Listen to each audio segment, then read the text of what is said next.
next 45 minutes, we're going to talk about accelerators globally. And for that, are my speakers here ready today? Yes, they are ready to rumble. So please come and join me, Rames El Sarafi, Raf Krouan, Arnaud Bonzon, and Harry Davis. And this is a moment where you start clapping. There you go.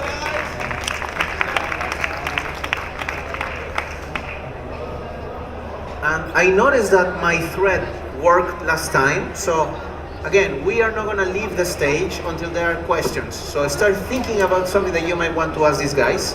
The formula, again, is very simple for those of you that have just joined us. This is not a boring talk head show, okay? You are not going to just stand here and go, blah, blah, blah, blah.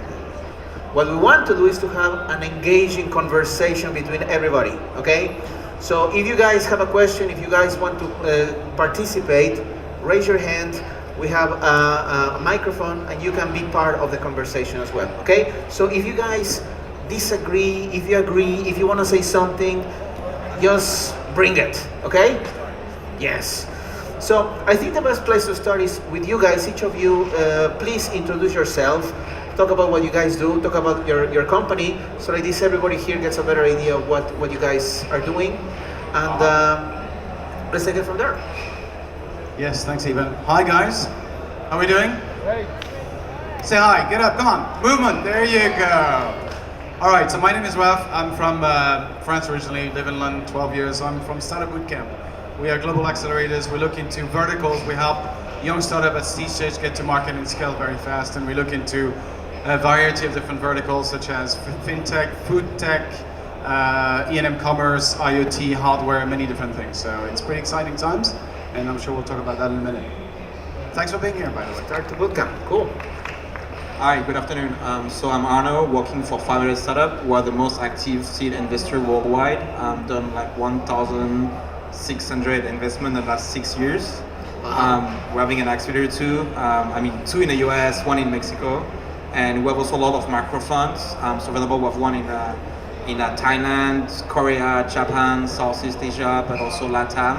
So we do a lot of investment like all over the world. My job is mostly working with corporates, helping them to understand what they can do with startups. Hi everybody, I'm Harry from London. So obviously delighted to be in a place with good weather in Lebanon. I work at Wyra, which is a startup accelerator based in 10 countries. We've invested in about 650 startups globally. We are backed by another company called Telefonica, which is a multinational telecoms company, present in around about 20 odd markets. So they're our parent essentially, we're a corporate accelerator. Hello everyone, my name is Rames. I'm the CEO of Flat 6 Labs. It's a group of startup accelerators and seed funds in the MENA region. We started in Egypt 2011, then we expanded after that to more locations. Now we have accelerators in Jeddah, Saudi Arabia, in Abu Dhabi, the UAE, and we're opening 2 more this year, one here in Beirut and another one in Tunis, Tunisia. Very happy to be here with you guys today. Awesome. And once again, start thinking. If you want to get involved, just raise your hand and you can come together. First of all, accelerators. Why startup accelerators matter? Why? Let's define what's an accelerator, what is not, because some people are maybe confused. They hear the word incubator and accelerator, they think it's the same. So maybe we can define why they're important. Maybe Harry, we can start with you. Why startup accelerators matter? So I think fundamentally, it's really about helping you as entrepreneurs go from A to B faster than perhaps you would otherwise. And that might be through seed funding. And we mentioned here that we've got 500 here who are the most active seed investor globally. We've invested in around about 650 startups. And so really that's helping you, I think, to take it to the next level and perhaps scale faster than you would do otherwise. Equally, entrepreneurship is really a monumental exercise in discovery and learning by doing. You'll iterate, you'll have hiccups, you'll make mistakes, you'll learn things that you wish you knew 6 months ago or a year ago, you'll fall into traps. And really accelerators are about helping you access a network of people who have been there and experienced that journey and have solved many of the same challenges that you're currently facing. have already made some of the mistakes that you might be facing. And if not that, you have access to people who perhaps look after huge portfolios of startups, who've seen it all in the space. And it's about really helping you to tap into that expertise to essentially enable you to go through that journey without having to make the same mistakes that others have made in the past.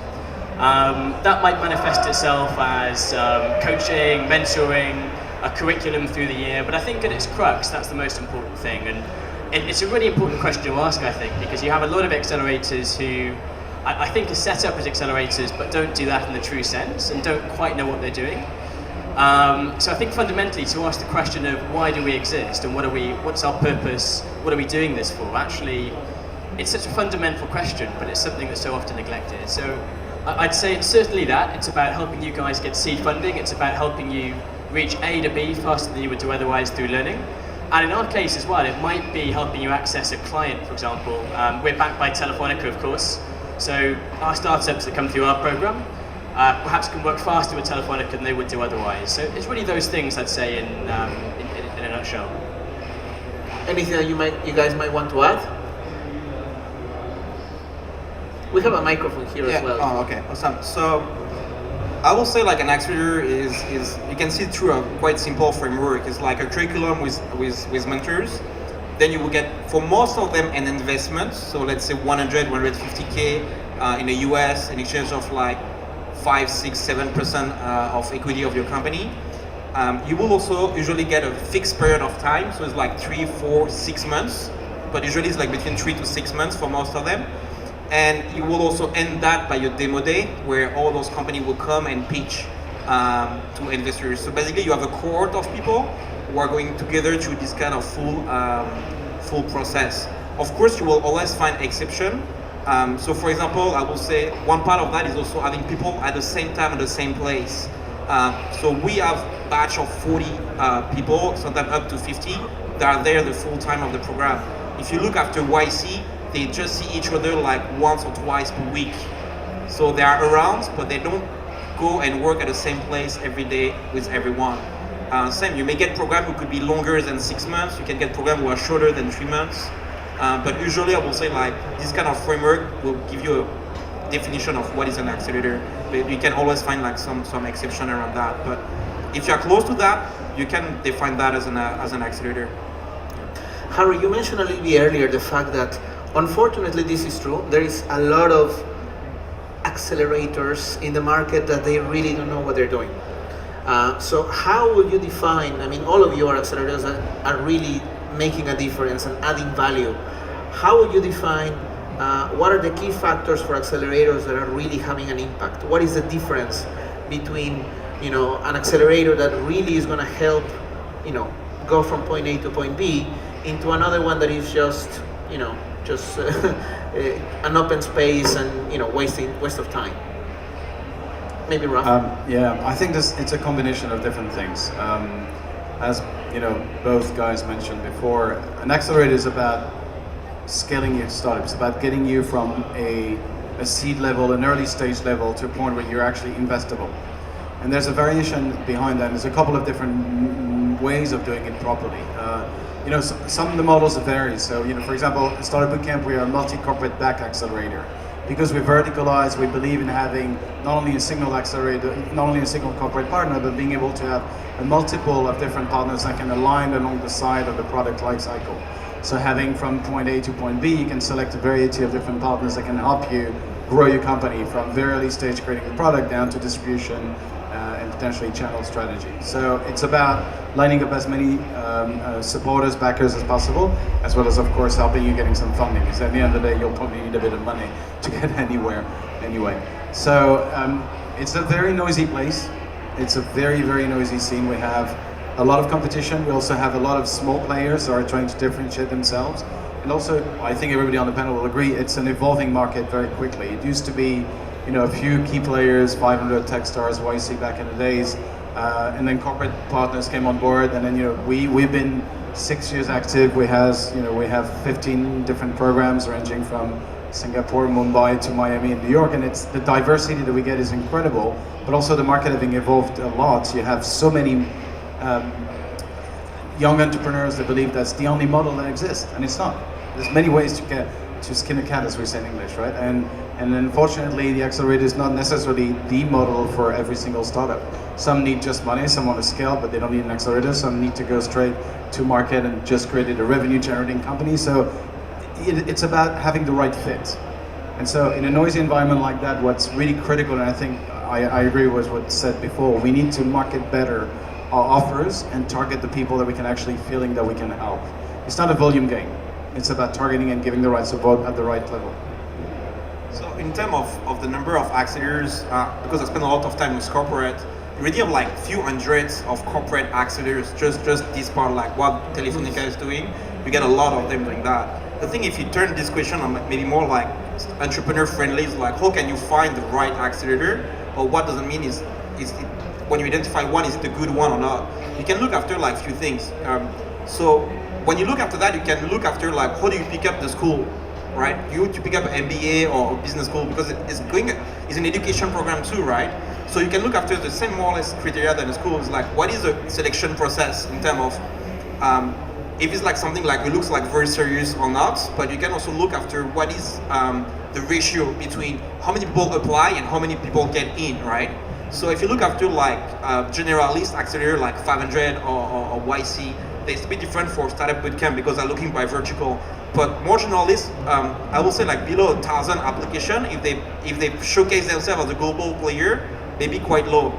If it's a niche one, it's maybe more around like 400. If they receive like 400 application for, let's say, a fintech accelerator, then it start to be quite good because it's a niche, right? You're looking at so less company.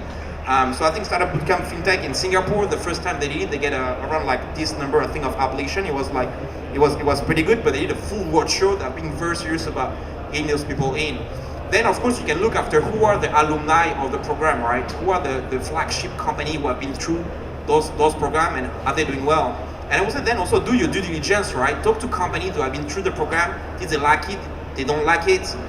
If you hesitate between two programs, you get some startup who have been through like 2 or 3 programs with the same startup.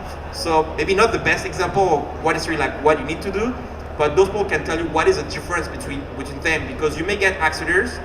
Even if we talk about seed, you may have some or like slightly earlier and other later stage. So it really depends. Like some accelerators may ask you for way more traction than other ones. So then you need to have an idea about which one you need to go. But those are like some criteria that you can look after when you want to identify like which could be a good program for your company. There's a regional question as well, right? And Ramis, you can probably come on that. I think by being global, you get to see a lot of differences in the different regions around the world in the way the ecosystem has matured, the type of entrepreneurs are ready to get to market or not, the type of, the maturity of the ecosystem being not only the funding cycles, but also the corporate backed and the entrepreneurs that get to be corporate backed. And so, from Asian market, which you know pretty well, which is, exploding right now, to the US, who's actually slowing down a little bit, from Europe, who's trying to fill down with different things, and Middle East was really active too. I mean, there's a lot of variation that needs to be taken into consideration when you apply. And it's not because you're from Middle East that you need to apply in Middle East, or it's not because you're, from any country you need to apply where you are. We had 61 different countries applying to our IoT program in London this year, and we have 7 different nationalities, ranging from Canada down to Australia. So it doesn't matter. You go to where you need to be to grow your company. And so, what about that? Yeah, I think to a great extent it depends on how you are managing the accelerator as well, like your own model. So I think the model that we really like, and I think most of the accelerators on this panel do, is that we manage these accelerators as venture capital funds. So actually we raise money for these accelerators. We get either money from sponsors, from limited partners, from investors who would invest in these accelerators. And then we manage this money and we invest it in the startups. So in the essence of it, we manage it as venture capital funds. And I think there's a lot of confusion happening there between like the incubators and the accelerators and who does what. It's mainly because accelerators, they look sexy. Like you just have a program, you can bring in some people to give a session, to mentor, and then you have an accelerator, that's it. Although it takes much more than this. It takes a lot of time to work with a portfolio, to select these startups, to support them, not only during the program itself, but also after that. And this is what we call portfolio management. So if from the beginning you're getting money from investors to manage this money as a venture capital fund and investing it in startups, then you are held accountable that you need to make some returns on this money. These investors understand that they are investing this money with you for a reason. It could be like they are looking for impact, like some governments, they do accelerators, they finance accelerators, or corporates do as well. After all, they are looking for some kind of impact or return that they are expecting out of this accelerator. Unfortunately, and I think the case in this part of the world where we can see like many people using the word accelerator very loosely, and I think it happens also in Europe and many parts of like around the world. But I believe like that if it's an accelerator, it needs to be a recurring program. You need to have a certain number of startups that you are supporting at the same time. You are investing in all of them from the first day, that you are giving them, writing them a check with a certain amount, and this amount is in return for something which is usually equity, and you are managing a portfolio of these companies, going through the accelerator and graduating from the accelerator, supporting them. After that, you are managing this portfolio for a number of years, so the investors that you got the money from them expect some kind of return back from you. So this is how we look at it, and I think this is the best way we can define accelerators. Can we ask a question to the audience? Sure. Why not? How many of you are entrepreneurs in the room? How many of you have a startup that went through an accelerator? Two. Okay, guys, you got to work at this. Come on. We are in the right panel. That's what Actually, I have a question. Why? Maybe one of you that entrepreneurs that are building a startup. Why you haven't considered joining an accelerator?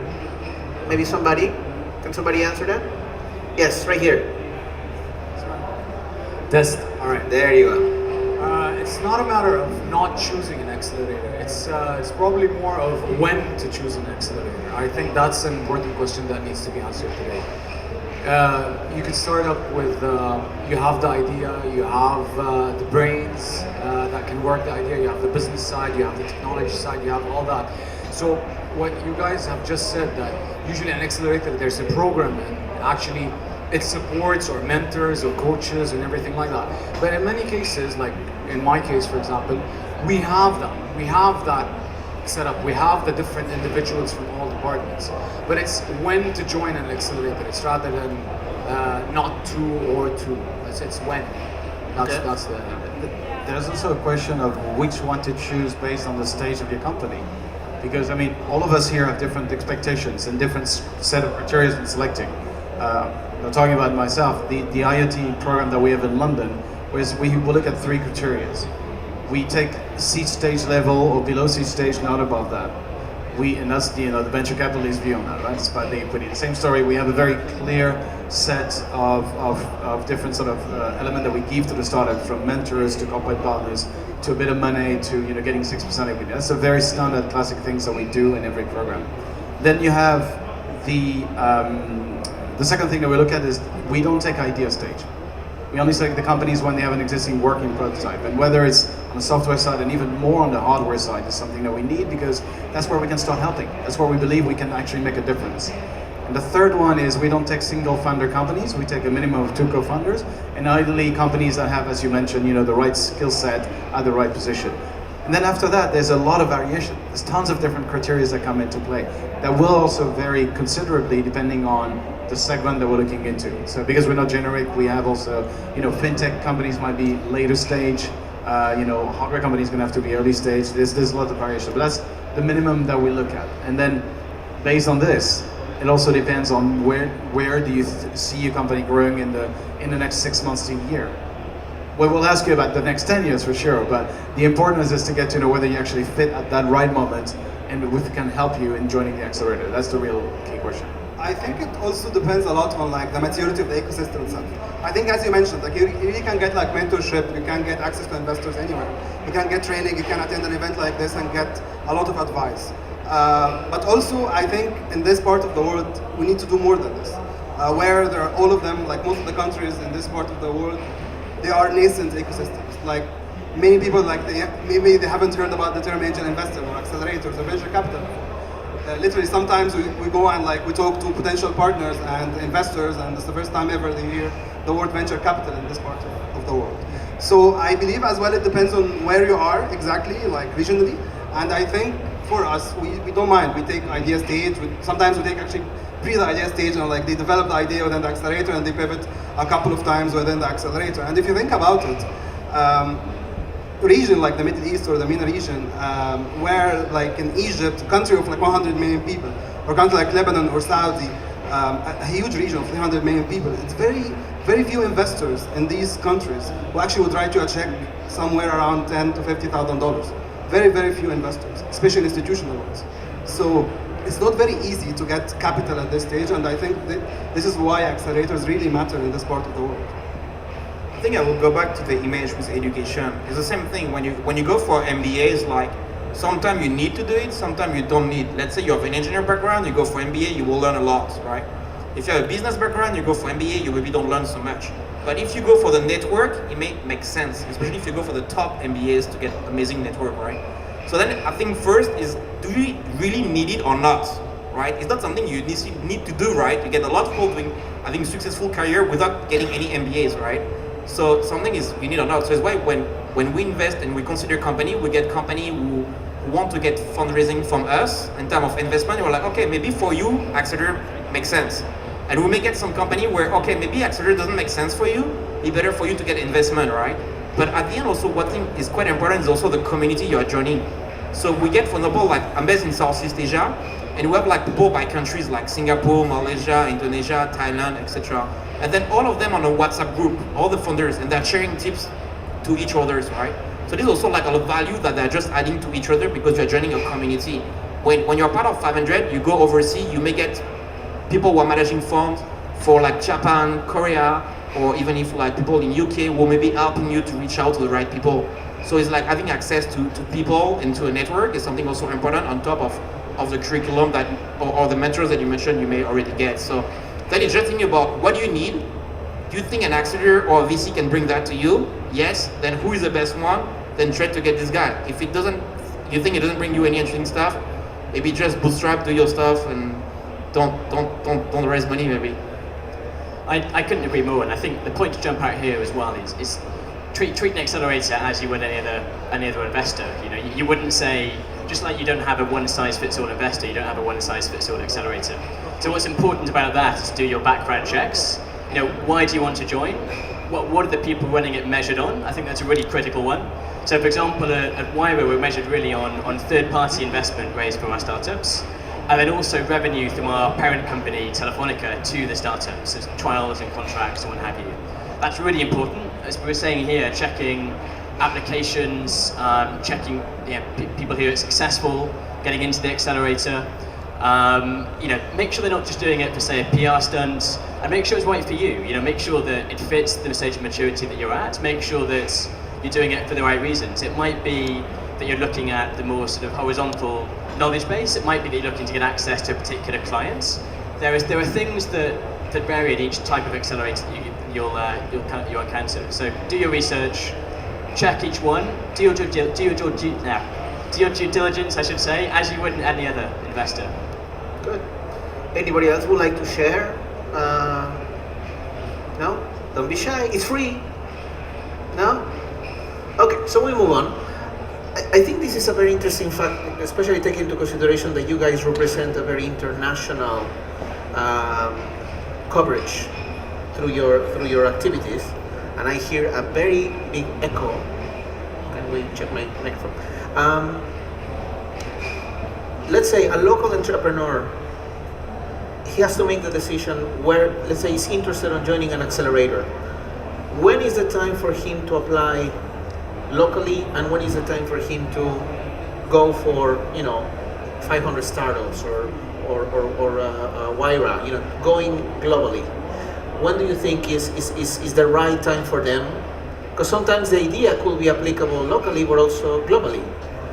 When do you think is the best time for an entrepreneur to go to an international accelerator or to focus in a local one? Maybe Ramesh, you can mention that. I think as you mentioned, I think it depends a lot on the product nature itself. So if you have a global product and you feel like you can get into an international accelerator, most of the international accelerators, they look for startups that they can support on a global level that are not only focusing on the local market in a specific country. So So if you feel like you have a product that can compete on a global level, maybe you can consider joining an international accelerator. But it's not easy, because like most of the international accelerators, they look for revenues, they look for traction, they look for actually success maybe in another market, so you can prove it when you join this accelerator, or if you are moving from outside the city or the country where the accelerator is based. And in many cases, for our startups, when they went and they joined international accelerator per se, outside Egypt or outside of the region, many of these accelerators, they went back to us and asked us about this company or about this startup. So this is part of their due diligence as well. They feel more comfortable investing in a startup that is international, but maybe they have joined another accelerator somewhere else in the world that can fit for them. So I think it all depends on where you are, if you have the traction, if you have the revenues, if you have the product that would fit into this accelerator. And also like the nature of the accelerator in terms of the industry focus. So if you feel like you have a startup that maybe this industry is not very maturing in this part of the world or the region, maybe you can consider joining an accelerator that is focused, for example, on health tech or IoT or a certain industry, maybe that it is not served very well in the region or the local market where you are. I would just add by saying joining an accelerator isn't a means to an end. It should make context within your roadmap and within what you're trying to achieve. And it certainly doesn't make sense to jump ship and to join a global accelerator in the wrong market too early. It has to make sense for your strategy as a startup, and the accelerator should be about speeding up that process. I don't think it should be about doing things that don't make sense just to join an accelerator. It has to be relevant and contextual to you. I'm going to add two things to that. First, regional consideration, and then stage consideration. So, to get a concrete example, we opened a food tech accelerator in Rome, which I love, just because it's food anyway. But the fact that we had roughly 100 applicants from the other side of the planet shows that having a vertical accelerator, is relevant to people that, are probably cooking things or interested in technology that cook things that are very local, and yet saw the value of going global right away. It's not as trivial as thinking about an app that you put on an app store. Of course, we're talking about technology that is probably very specific to a specific region or a specific local cuisine, and yet what they're looking at is expansion around the world. So the local versus global is something to consider at any stage of the company anyway. But in our case, we only look at global companies. People that have only a very local mindset are going to be very quickly limited in their expansion potential. And of course, we still are, at the end of the day, some investors in the mind, so we need to see a potential in the future. The second thing is stage of the company. We have so many different models in the accelerator/incubator world, which are two different models for me. Just to actually go back to your question earlier, I generally take an analogy to differentiate between an accelerator and an incubator, which tends to show a little bit what it is. An accelerator for me is a rocket ship, and an incubator is a cruise ship. It's like, incubators take a lot longer. You can have lots of different services along the way, but it's not as structured and as quickly executed as an accelerator, where you don't have time, it's under pressure, and you have to deliver in 3 to 6 months, right? So that's a bit of a generic way of looking at it, but it's kind of, segment the two. Now, your company might not be relevant for an accelerator at that point, but maybe you need to go through one of our partners that are doing earlier stage incubation before, right? So that you can get to that point where the accelerator can actually accelerate you and help you. And then there's post-accelerators as well, right? There are people that are early stage funders. Seedcamp is doing that now, for example, in the UK. They used to be an accelerator, they migrated into an early stage funding company that really helped them through the course of the next 2 to 3 years with, check up to, I think investing up to 150 to 200. Okay, so really the stage is critical. Keep in mind that, as you were just saying, it's not a means to an end, but you need to be really clear on the type of skill that you're looking for, and the time to apply is critical in that sense. Well, I hope that you don't have copyrighted that metaphor, because I love it and I'm going to use it in the future. I think that also an important element is, and I spoke about it today in my presentation earlier today, taking risks. I have the impression that there is a lot of entrepreneurs that they would like to, maybe apply to 500 startups or YC or YRA, but they think that they are too small, or we are from a small country, we cannot make it over there. And I know a lot of very successful entrepreneurs that they took the chance. They jumped in a plane, they went to San Francisco, and today they are part of the 500 startup family. So this is something that you guys you need to take into consideration as well. Maybe you just need to take the chance. Maybe it's enough for you to start thinking bigger. You may have a very good idea, but unless you try, you're not going to find out. So this is something that you also have to guys take into consideration. I agree, right? We have company from Singapore is like a 5.5 million country who apply and get through the program. And we get some people from other small countries who also went through the program. The thing is, as you asked before, is really like when is the right timing for you to join? And when I go back to the school analogy, is like I think if you go to the top 3 MBA worldwide, you do nothing wrong, right? So I think it's almost the same thing in Accelerator. If you go to the top 3, you do nothing wrong, right? Maybe not the best, but not wrong. Exactly. Then if you go to a vertical one, you can pick up the right one. There's one in Asia, for example, focus on hardware. Of course, if you're close to Shenzhen and you want to do hardware, it makes sense, right? But you also get some hardware company who went through 500 and some top accelerators who also went well. So it's why also at 500 we're building like some tracks. So we have, for example, a B2B track or a fintech track across the program. So we get 40 company. Out of 40, you may get 5 or 10 will be fintech and getting like sometimes some specific support. So it's like you leverage the scale about having part of a large batch, having like a lot of connection into your batch, but also having a significant number of people from the same industry. But we don't look so much about the size of the country you're coming from. This doesn't really matter. It's more about, are you looking to build like a regional or worldwide product, something scalable? They didn't went through our program, but if we go back to Singapore, there's a company called Zopim. They did a chat platform. They got acquired by Zendesk for 30 million. Those guys started in Singapore, right? You look after Skype, come from Estonia, 1.1 million people, right? If you just look at the size of the market, you will say, okay, this is too small, right? But if you're building like this kind of tools, like both like communication tools, we can have a global market, then we don't care about the size of your country, right? The size of the country could be more challenging if what you do is logistic, e-commerce, marketplace is different, but if it's very localized markets, then it may have an impact, especially if you're already in a small market. But if you're more like in a SaaS business and something quite scalable, the size of your country doesn't matter. And you get also a company that we invest in, for example, in Singapore, where they start to get traction in the US and Canada. And they didn't did any marketing, nothing. People are using their product there. So sometimes you just get your product like being used overseas, and then you find like those markets are good, and basically your own market, you don't do so much. So this is happening like more and more, like in Singapore, you get company based there, but almost not doing so much business in Singapore. So the size of the country doesn't really matter. It's really about what is the size of your market, what is the value that you're looking to bring in this market. Cool. Anybody would like to add something? Yeah, I mean, so think about it, guys. For those of you that raise your hands and we're thinking we're gonna go, we have a question over here.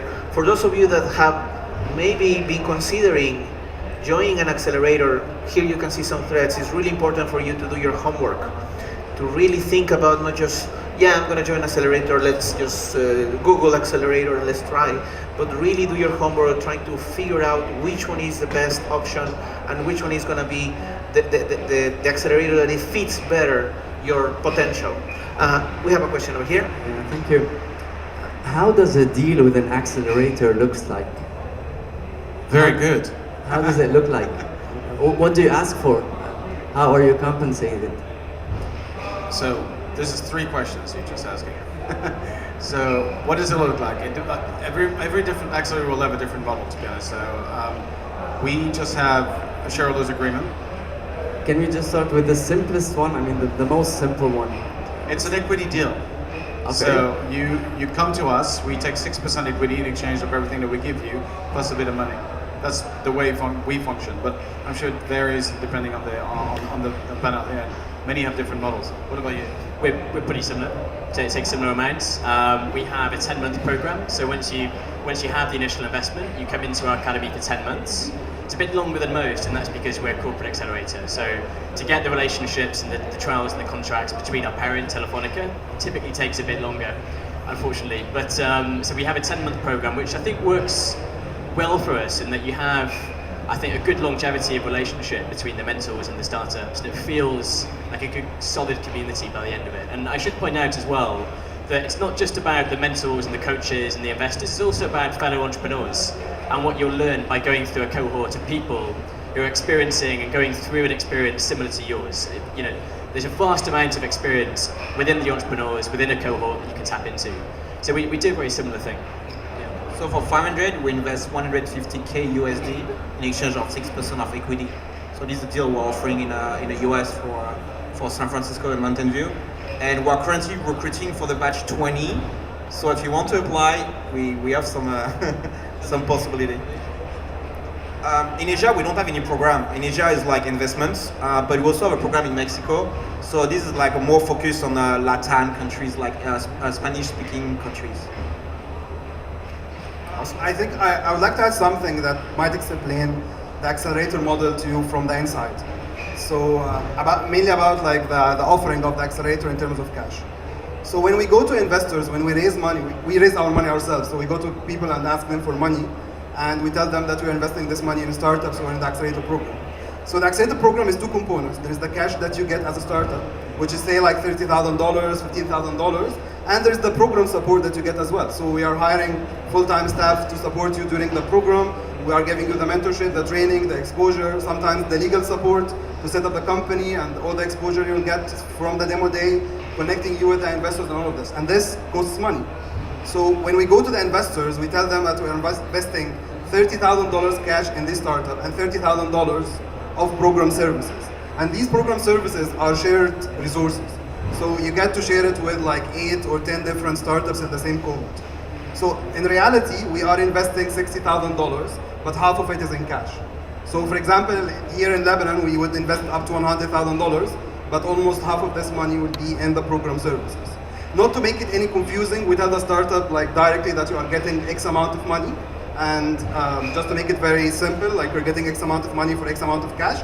But actually when you are calculating or trying to calculate the valuation of this startup at this stage, then you need to consider also the program cost that these startups have actually cost the company or the program to be able to accelerate. So I just wanted to make this clear because I think sometimes it's confusing.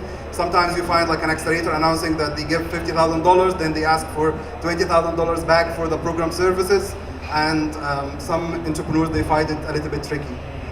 So I just wanted to make sure that it's clear. Just one simple question. Is the acceleration guaranteed? The acceleration that you're promising, is it guaranteed? So do you guarantee the acceleration? What do you mean by guarantee the acceleration? I mean, to reach what you It's a process. So most of the accelerators, I think on the panel, they have a process of applications and selection and filtration. So like it's an open application, you apply online. After that, you might have an interview with the accelerator management. Okay. And after the interview, you get shortlisted to the next stage. Sometimes you present in front of a selection committee or investment committee to get the investment. And once you are accepted, you get into the accelerator and receive the seed funding. So usually this is how it works for us. But any startup that we select and we sign a term sheet with, before the program, they get all the acceleration services guaranteed. If this is what you're asking. Because the name is catchy, but I mean, it's the process and the coaching is nice, but I want to see you're getting 6% of the equity.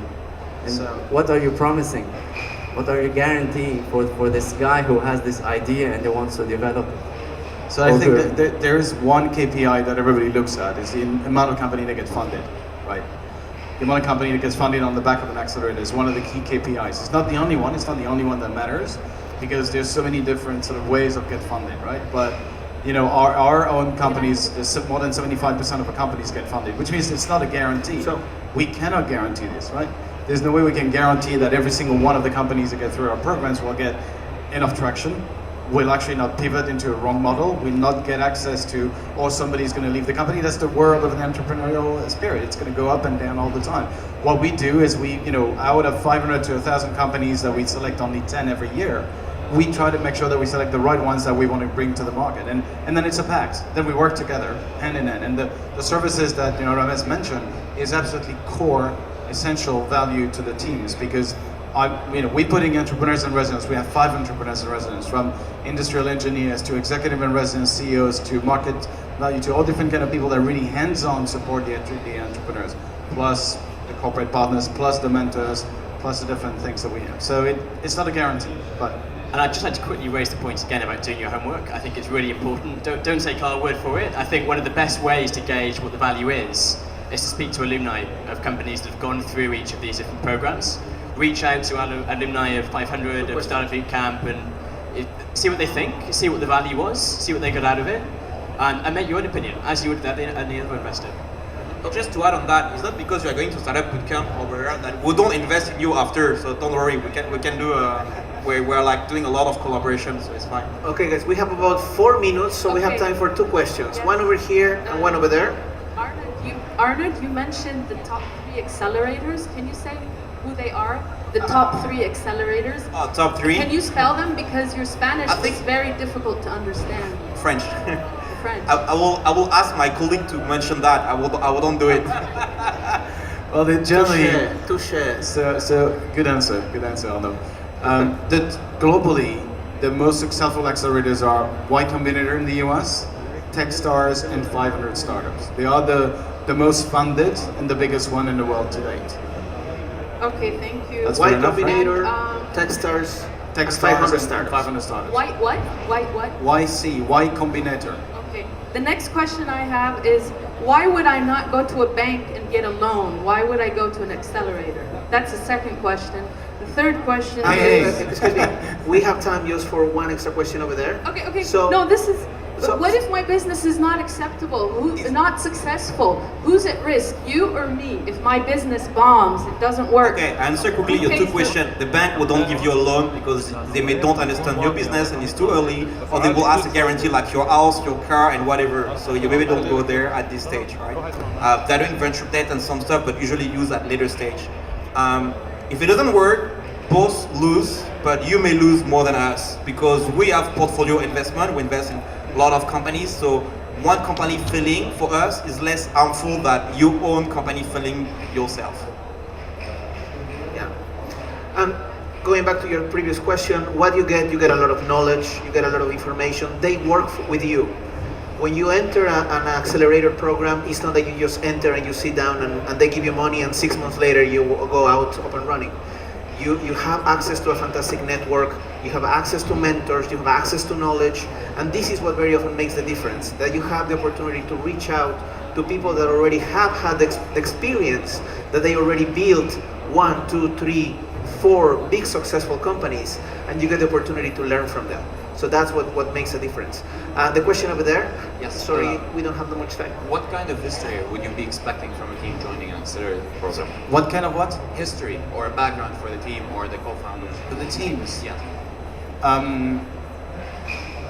It's better if you actually know what you're doing.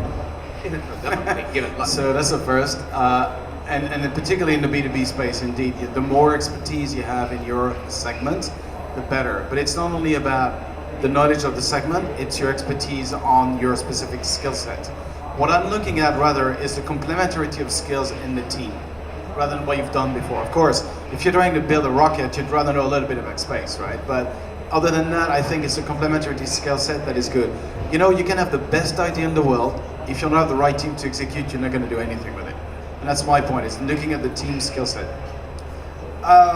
We select startup at any stage. So like if you have an idea, if you have a team, if you have a basic understanding of the market and what you want to do, we would invest in you. Some other accelerators, they would ask for some traction and some revenues, some numbers actually that you would need to show them to be able to get into the accelerator. But our promise is like we invest in any stage from the idea stage till like the market access stage where you have actually a product in the market. But actually to be able to invest in you, even if you are in the idea stage, you need to have a well-rounded idea. You need to understand your market very well. You need to have done your homework. You need to have a complete team, not like necessarily like every single person that you would hire and like right now in your team, but at least you have a plan who would be working with you in the team. You have a co-founder at least. We always like to invest in startups that at least have 2 founders rather than a single or solo founder.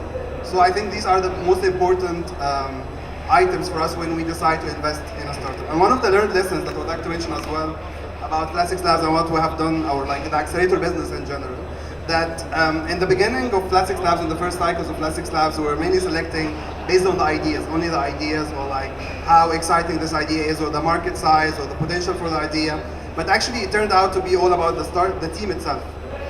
Because like startup in the very early stage, in the idea stage, it's just like 1 or 2 people and that's it. So now we put a lot of focus on the desire, on the passion of the entrepreneurs. We have a bootcamp training program for 5 days before the cycle starts as part of the selection process to make sure that we interact with the team and understand them better. So this is what we focus on now more than actually just the idea or the market per se. All right. Unfortunately, we need to stop. We need to end this conversation. But the good news is that you guys are here. So if you want to talk with him, this is a great opportunity. This is the moment when you can approach to them. Don't be shy. Go to them, ask them questions, because this is a great opportunity for you to get the information directly from them. They're going to be around. And once again, I please ask you to please give a big round of applause to Rames El Sarafi, Ralph Kuran, Arnaud Bonson, and Harry Davis.